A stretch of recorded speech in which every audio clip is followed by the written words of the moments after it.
It is now time to make our Egyptian cartouche out of clay. So you've all have seen this. This is our clay Egyptian cartouche, what it's going to look like in the end. Only yours is going to have your name on the very back. And then you can see that we have some hieroglyphics written onto the surface. It's nice and shiny because there's gold in there. Looks pretty cool.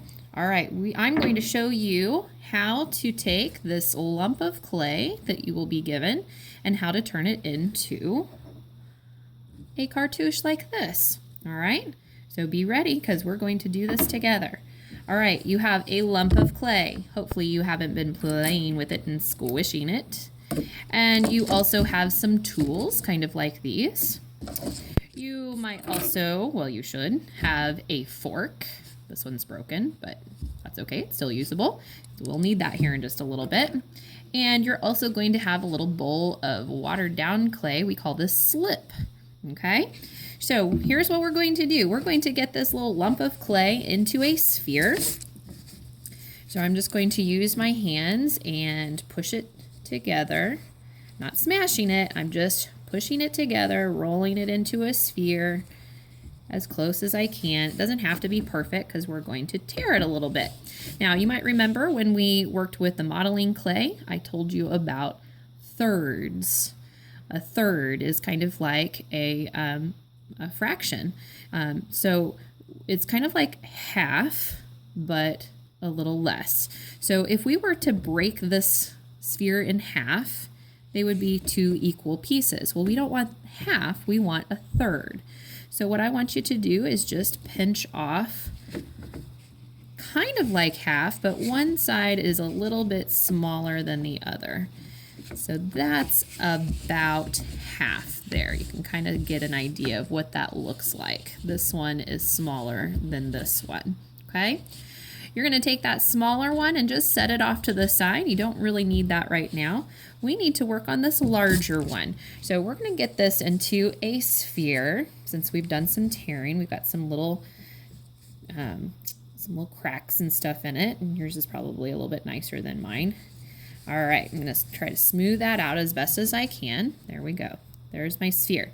Now, I've got these little cracks and things like that. If they're really big, then I might want to smooth those out. I can use this little tool here. See that, like that. And I can kind of scrape over that a little bit, and that will help to smooth that out. That's just going to help our clay not to break when we go to smash it down into a flat piece. Now, if you have little itty bitty cracks, don't worry about it. Those will go away in time, okay? All right, there we go. That's a little bit better. You can see it's a little less cracked.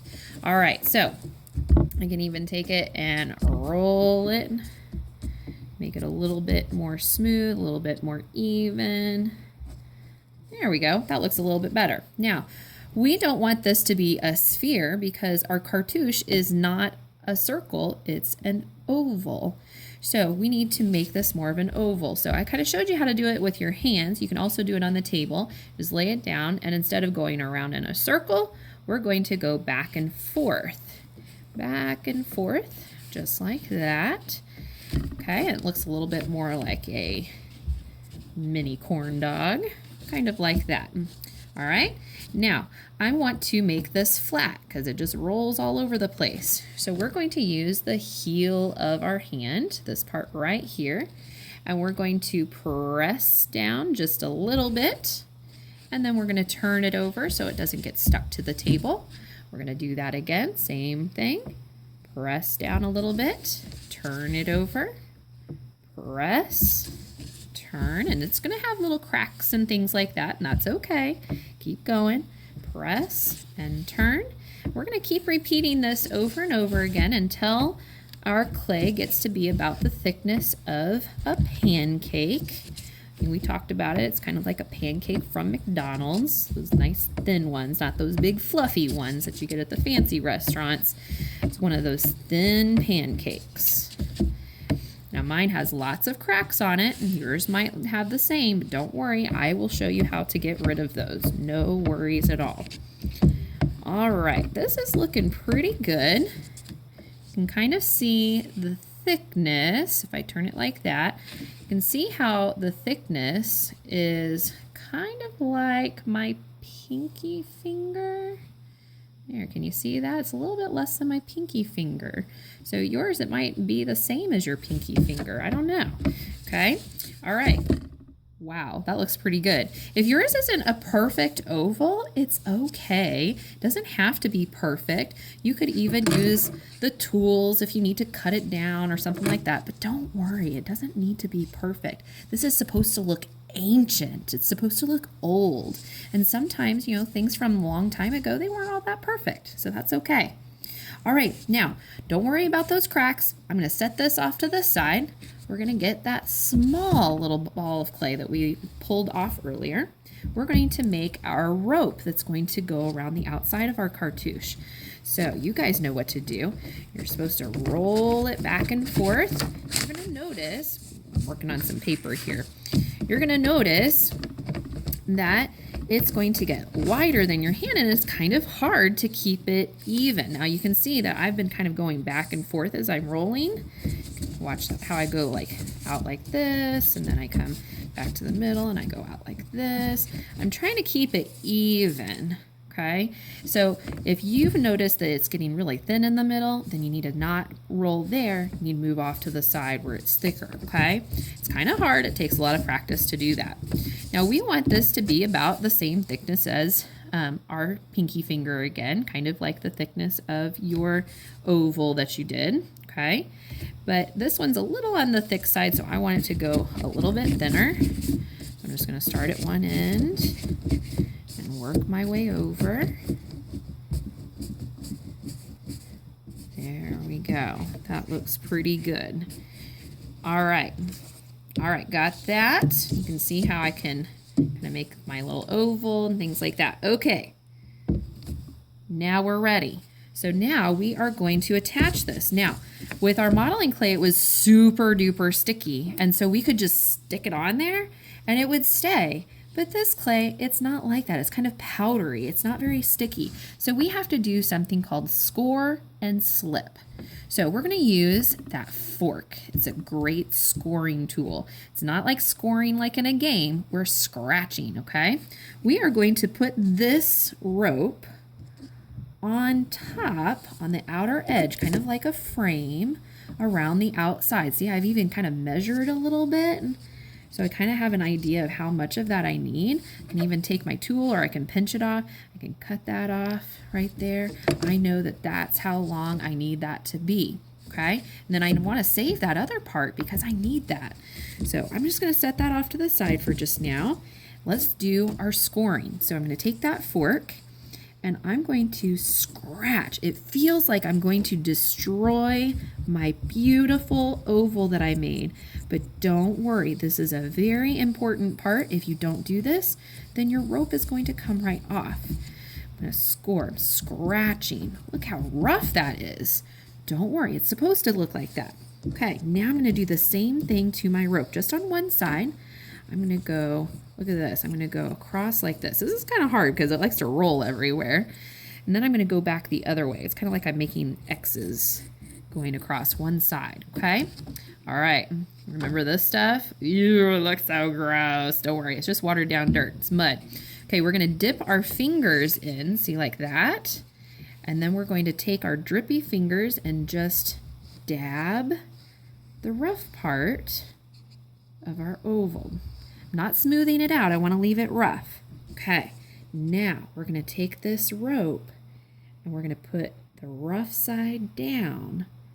So the scored side, oh, turn back on lights, there we go. The scored side to the scored side.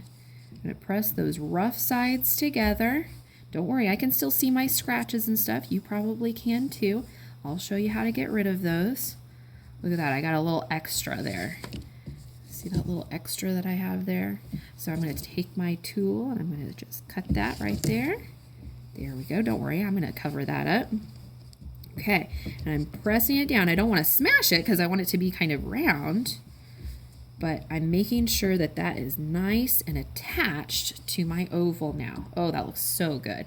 All right, so now to get rid of those little cracks and all that rough stuff, That's where these tools come into play, okay? Any of the tools have a nice rounded edge, even both ends do, okay? So you can use those rounded edges to smooth over the cracks. You just want to hold on to it nice and firm, but not too firm that you squish it. See that? I just kind of smooth over it. Still looks pretty rough, but if I dip my finger in the wet stuff and then push that over the top. Ooh, cool, right? Look at that. Oh my goodness, it gets so smooth. Isn't that cool? I bet you could even do the same on the inside, huh? Now we don't want to make it too smooth in there because we want to show that that's a rope there. Texture is always a really great thing in clay. Oh, remember those little itty bitty ones? Look at this. I don't even have to smooth it over with the tool. If I just rub my wet finger over the top of it, look at that. It makes it all smooth. Oh, it makes a nice surface for us to do our hieroglyphics on. See a little bit of my scoring in here. There we go. Look, even that little piece right there. I'm going to cover it up here in just a little bit, but you kind of get the idea. Okay. Now I would do that to all the way around, but I want you guys to have some time to see the rest of the stuff. So I'm going to go ahead and get started on the rest of it. Okay, remember that extra piece? We want this to look like a rope that has the edges at kind of dangling at the bottom. You could have it bent or whatever. The Egyptians usually kept it very straight.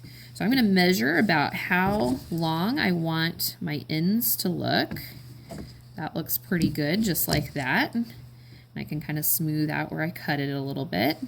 And since I want to attach it, I have to do the scoring. So there's the scoring there. And wherever it's going to attach here, a little bit of water from the blue bowl or slip. And then I push that on there. I don't want to push too much because then it'll make it kind of break in half. So I want to make sure that it's attached, but I also don't want to squish it completely. There we go. That looks pretty good. And then I can even take some more of my extra stuff. Now, if you need extra stuff, just be sure to let me know. I'm gonna just kind of roll this up kind of like a snail or cinnamon roll, whatever you want to call it, kind of like that. Makes it look like a knot that's going to go on there like that. And what do I have to do? Score. All right, here we go. So I scratch, scratch, scratch where it's going to go. Scratch, scratch, scratch on the back where it's going to attach. A little bit of water or slip. And then stick it. Just like that. Looky there. Isn't that awesome? All right, now you could leave it like this. You could smooth it all out, make it all smooth and pretty. Or if you want to make it a little bit more interesting, you could use the tools to add some lines. You know, rope has texture. So, you know, you could use the fork even. Look at this. I could take the fork and just kind of drag it over the surface. And that looks pretty cool. I could use this tool like this. And I could just do one line at a time. I could use any of the tools and do that. And this is a great way to show that this is supposed to be a rope. Now, you don't have to do it like this. You could put dots, you could put, I don't know, any kind of design that you wanted to. It's your artwork. We're just using the idea that the ancient Egyptians used. There we go. There's my texture. And I'm going to leave the middle smooth. You want your middle to be smooth because that's where our hieroglyphics are going to go. So be prepared to make that nice and smooth. Now, we're not going to make our hieroglyphics just yet because if we take a pointy tool and start to draw into the surface, we're going to get all these little, what I call clay boogers. Oh, yeah, I did. I said clay boogers. I'll show you on the back. Like if I were to draw my name, there's a J for Jennifer. You see that little booger there? Oh my goodness, they get so annoying. See, and some of you go kind of, you're pretty heavy-handed, so you go like that. So you can't really see it all that well. You get these little boogers sticking up there. So what we're going to do is we're going to leave these to dry. We're going to let them dry, not completely. We're going to dry until they're a lot harder and much more sturdy. And then we're going to use a pointy tool to get those hieroglyphics in there. And I think you're going to really like how it turns out. It's going to be much better than actually carving into it while it's real goopy and wet. Okay, so I started to write my name on the back. Don't worry about writing the name on the back of yours. I'll take care of that for you. I've got a special tool that will not show all those little clay boogers like that, okay? All right, that's how we make our Egyptian cartouche. Good luck.